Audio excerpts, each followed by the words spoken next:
సింహరాశి. ఈ సింహరాశి వారందరికీ కూడా ముందుగా మీ అందరికీ కూడా నమస్కారాలు. మీకు నమస్కారం పెట్టిన తర్వాత మా గురువుగారు అయినటువంటి కృష్ణుడికి నమస్కారం పెట్టాలి నాయన. వసుదేవసుతం దేవం కంసచాణూరమర్దనం దేవకి పరమానందం కృష్ణం వందే జగద్గురుం. శ్రీ గురుభ్యో నమ. శ్రీమాత్రే నమ. ఈ సింహరాశి వారందరికీ కూడా పుట్టుక నుంచి మరణం వరకు జరిగేటటువంటి అనేకమైనటువంటి దశలు ఎలా ఉంటాయి మీకు, అసలు ఏ ఏ ఫేజెస్ నుంచి మీరు దాటుకుంటూ వెళ్తారు అనేటటువంటిది మనం చూద్దాం ఈ వీడియోలో.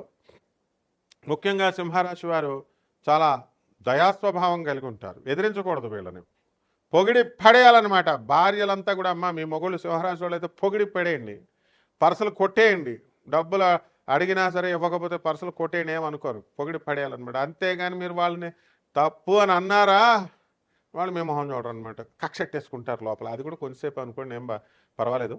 అయితే ఈ సింహరాశి వాళ్ళకి దాతృత్వ గుణం ఎక్కువగా ఉంటుంది. అందరికీ కూడా దాన గుణాల్లో నెంబర్ 1 అని చెప్పుకోవాలి. కాబట్టి ఇంకా బాగా చేసేయండి అమ్మ. మన ధర్మశాస్త్రం 10% ఇచ్చేయమని చెప్తుంది. మనం తప్ప ఎవరు ఏ వీడియోల్లో కూడా ఎవరు చెప్పరు డబ్బులు ఇవ్వండి, డొనేషన్స్ పేదోళ్ళకి ఇచ్చేయండి అని. మాకిచ్చేయండి అని చెప్తారు. అవసరం లేదు, మొత్తం పేదోళ్ళకి ఎక్కడికక్కడ పంచి పడేయండి మీరు. ఇకపోతే ఈ యొక్క సింహరాశి వారు మొట్టమొదటిగా చామనఛాయ శరీరంతో కలిగి ఉంటారు. ఒక మీడియం స్కేల్, అంటే ఎంతసేపు వేడి శరీరం కాబట్టి సన్నగా ఉంటారనమాట. అంటే మరి ఏమంటే ఎర్రగా ఉండేవాళ్ళు ఉంటారండి అంటే గురుడు దృష్టి, చంద్రుడి దృష్టి ఇలాంటి ఉన్నవాళ్ళు ఉంటారు. తర్వాత చెప్తాం అవన్నీ కూడా జనరల్గా. ఆ తర్వాత వీళ్ళ పాపం మాట పడనటువంటి వ్యక్తిత్వం. చిన్నప్పుడు చాలా అద్భుతంగా పెరుగుతారు. మరి 21వ సంవత్సరం వయసు వచ్చేసరికి ఆడవాళ్ళకందరికీ కూడా వివాహాలు అవుతాయి. ఆ వివాహాలు అవడం వల్ల వీరి జాతకంలో అనేకమైనటువంటి మార్పులు వీళ్ళ జీవితాల్లో వచ్చేస్తాయి. కాబట్టి ఈ యొక్క జీవితాల్లో ఏమవుతుందంటే ఒక అసౌఖ్యకరమైనటువంటి పరిస్థితుల్లో, అన్ఫేవరబుల్ కండిషన్స్లో ఉన్నట్టుగా అత్తగారింట్లో చాలా ఇబ్బంది పడతారు.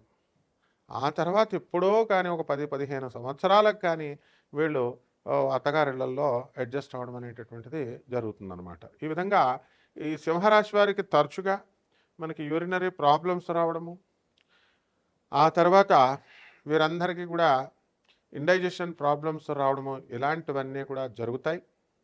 కాబట్టి ఈ యొక్క దశల్లో, వార్ధక్య దశల్లో వీళ్ళకి చాలా బ్రహ్మాండంగా వెళుతుంది. వీళ్ళ యొక్క భార్యల్ని బ్రహ్మాండంగా వీళ్ళు చూసుకోవడం అనేటటువంటిది జరుగుతుంది, భర్తలను కూడా. మరి ఆ విధంగా ఈ యొక్క మే నెలలో సింహరాశి వారి అందరూ కూడా మనకి ఎట్లా ఉంటుందండి అని అంటే, రవి మే 13 నుంచి మనకి మేష రాశిలోకి ఉచ్చస్థితిలోకి వచ్చాడండి. తర్వాత మనకి ఎక్కడ ఈ యొక్క గురుడు మే 14 నుంచి మరి 2025వ సంవత్సరంలో వృషభం నుంచి మిథున రాశికి, అక్టోబర్ 18 తర్వాత కర్కాటక రాశిలోకి, మళ్ళీ డిసెంబర్ 5 నుంచి వీళ్ళందరికీ కూడా బ్యాక్కి వెళ్తారు. ఎక్కడికి? మిథున రాశి వారికి. ఈ విధంగా జరగడం వల్ల మనకి ఏం జరుగుతుందండి, చక్కగా ఈ మేషరాశి వారంతా కూడా ఈ సింహరాశి వారంతా కూడా అద్భుతమైనటువంటి ఫలితాలు మీరు పొందుతారు. మరి భాగ్యంలో ఉన్నటువంటి రవి మీకు ప్రభుత్వం నుంచి అనేకమైనటువంటి ఉపకారాలు మీకు చేస్తాడు. సబ్సిడీలు రేవంత్ రెడ్డి గారు అవనియండి, అక్కడ మరి చంద్రబాబు నాయుడు గారు అవనియండి, మీకు అన్నీ ఇచ్చేటటువంటి సబ్సిడీలన్నీ కూడా మీకు అందుకోవడం అనేటటువంటివి జరుగుతాయి. ఇక సినిమా హీరోలు మంచి స్థానంలోకి దూసుకొని వెళ్ళిపోతారు. హీరోయిన్లకి చాలా చక్కటి గుర్తింపు అనేటటువంటిది మీకు దొరుకుతుంది. డబ్బులు బాగా సంపాదించడం అనేటటువంటివి చేస్తారు. ఇకపోతే ఈ యొక్క రాశి వారంతా కూడా మనకి ఈ వృత్తి వ్యాపార ఉద్యోగ విషయాల్లో బాగా సంపాదిస్తారు. అనుకున్న పనులన్నీ కూడా మీరు సాధించి ముందుకు వెళ్ళిపోతూ ఉంటారు. ఇకపోతే విద్యా విషయంలోకి వచ్చేసరికి మే 14 తర్వాత మీ యొక్క విద్య చాలా బాగా సాగుతుందండి, అక్టోబర్ 18 వరకు. అప్పుడు రాసినటువంటి ప్రతి పరీక్ష కూడా పాస్ అయిపోతారు మీరు, మంచి మార్కులు రావడం అనేటటువంటివి జరుగుతాయి. అయితే ఆ తర్వాత అక్టోబర్ 18 నుంచి డిసెంబర్ 5వ తేదీ వరకు కొంచెం ఎడ్యుకేషన్లో డల్ అయిపోవడము, ఇవన్నీ కూడా జరుగుతాయి. కాబట్టి ఈ విధంగా మనమంతా కూడా ఈ రాశివారు చాలా అద్భుతమైనటువంటి విషయాలు, సక్సెస్లు ఈ నెలలో మీరు చూడడం జరుగుతుంది. ఇకపోతే మిగతాది మరి బుధుడు కూడా నిచబెట్టినటువంటి బుధుడు మీనరాశి నుంచి వెళ్ళిపోవాలి. అంతవరకు కూడా మీకు యావరేజ్గా మీకు పనులు అవ్వడం, మరి నరాల వీక్నెస్లు రావడం, మీరు ఒకటి చెప్తే అవతల వాళ్ళకి వేరేది కమ్యూనికేట్ అవ్వడం, ఇలాంటివన్నీ కూడా జరుగుతూ ఉంటాయి.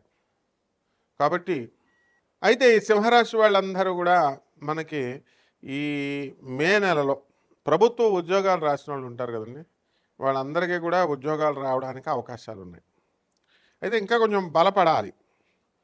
అయితే ఈ పొలాలు కొనాలి, ఇల్లు కొనాలి, స్థలాలు కొనాలి అనుకునేటటువంటి వాళ్ళు కూడా వీళ్ళకి కొంచెం కొనడం అనేటటువంటిది జరుగుతాయి.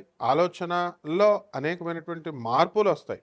ఆల్రెడీ మీరు ఈ యొక్క సింహరాశి వారు కొన్ని విజయాలు చవిచూశారు. ఇంకా మరికొన్ని విజయాల కోసం మీరు ఎదురు చూస్తున్నారు. ఒక పిల్లాడికి సీట్ వచ్చింది మీకు.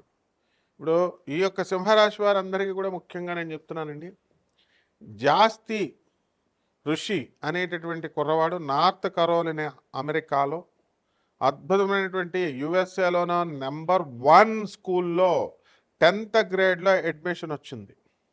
మరి అతను సింహరాశి పిల్లగాడు, వాళ్ళ అమ్మగారు సింహరాశి. అంటే వాళ్ళకి ఈ సింహరాశి వాళ్ళ పిల్లలందరూ కూడా వాళ్ళకి అద్భుతమైనటువంటి ఈ యొక్క ఈ కోరికలు అనేటటువంటివి తీరడానికి అవకాశాలు ఉన్నాయి.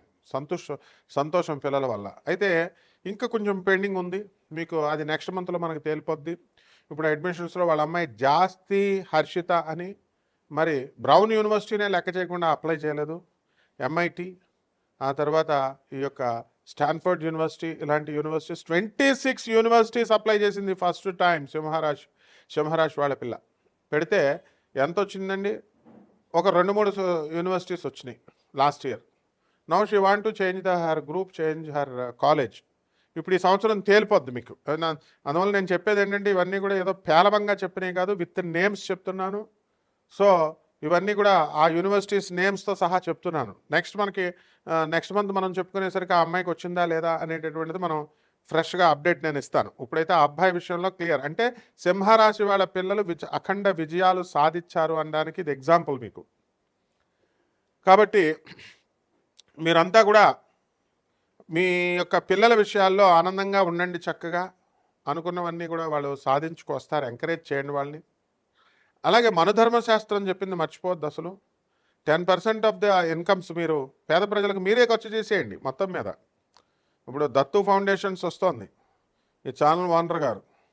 మరి వీళ్ళు నండూరు శ్రీనివాస్ గారు టైప్లోనే వీళ్ళు కూడా నెలకొకళ్ళకి చేయాలని చెప్పేసి వీళ్ళు కొన్ని ప్రణాళికలు వేసుకుంటున్నారు. చేసుకోండి, అందరూ చేసుకోండి, అందరూ ట్రస్టులు పెట్టుకోండి, అందరూ ఫౌండేషన్లు సేవలు చేయాలి. అయితే మనుధర్మశాస్త్రం ప్రకారం సింహరాశి వాళ్ళంతా కూడా ఎక్కడికక్కడ పేదవాళ్ళకి చేసేయండి ఆయన, అప్పుడే మాత్రం మీకు కలిసి వస్తాయి. ఇక పరిహారాల దగ్గరికి వద్దాం. పరిహారాలు ఏం చేయాలంటే, మీరు ఈ సింహరాశి వారికి అష్టమ రాహు ఉన్నాడు, అందువల్ల రాహు జపం చేసుకోండి, రాహు స్తోత్రాలు చదువుకోండి, రాహు కిలోంపావు మినుమల్ని ఆవుపేట రంగు ఉన్నటువంటి వస్త్రాల నుంచి పేద బ్రాహ్మణులకి మరి శనివారం నాడు ఉదయం 8 గంటలకి దానం చేసుకోండి. అదేవిధంగా అష్టమ శని ఉన్నాడు, శని జపం చేసుకోండి, శని స్తోత్రాలు చదవండి. శనికి కిలోంపావు నల్ల నువ్వుల్ని, నల్లని వస్తువులను, వస్త్రాలనిచ్చి పేద బ్రాహ్మడికి శనివారం నాడు ఉదయం 8 గంటలకి దహనం చేసుకోండి. మర్రి చెట్టును చూసుకోండి చక్కగా, లేదా రావి చెట్టు ఉంటుంది, మర్రి చెట్టు ఓడలు తీసుకోండి. ఇవన్నీ కూడా మీకు చెప్తాం. ఆ యొక్క మర్రి రావి చెట్టు యొక్క విత్తనాలని మనం రావి చెట్టు చుట్టూ ప్రదక్షిణాలు చేసుకుంటూ నీళ్లు 108 ప్రదక్షిణాలు చేసినట్లయితే బ్రహ్మాండంగా ఉంటుంది. శుభమస్తు.